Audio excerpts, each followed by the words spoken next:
তর্ক, একটা বললে তিনটার সাথে সাথে রিপ্লাই আছে না নাই? কথা মাটিতে পড়তে দেরি, জবাব দিতে দেরি নাই। মা বোনরা স্বামীদের সাথে দুর্ব্যবহার করবেন না, তারা আপনাদের অভিভাবক, আল্লাহ দায়িত্বশীল করেছেন।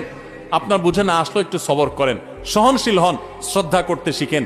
অনেক বোন আছেন আমার, 5 ওয়াক্ত নামাজ পড়েন, মাশাআল্লাহ বোরকাও পড়েন, হাত মোজা পা মোজা মেনটেন করেন, কোরআন তেলাওয়াত করেন, মাশাআল্লাহ কোনো আমলের কমতি নাই, কিন্তু স্বামীটাকে মানুষ মনে করে না।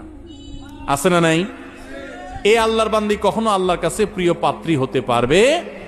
ঠিক একই ভাবে কোন স্বামী যত ইবাদত গুজার হোক, আলেম হোক, দিনদার হোক, দাড়িয়ালা হোক, টুপিওয়ালা হোক, নামাজি হোক, কিন্তু তার স্ত্রীকে সে গালিগালাজ করে, খারাপ ব্যবহার করে, কোশ্চিন কালেও সে আল্লাহর খাতায় ভালো মুসলমান হতে পারে?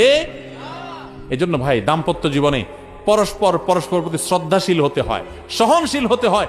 আজকাল পত্রিকার পাতা খুললে দেখবেন ঠুনকো ইস্যুকে কেন্দ্র করে সংসার ভেঙে যাচ্ছে, খান খান হয়ে যাচ্ছে, সব বেসবর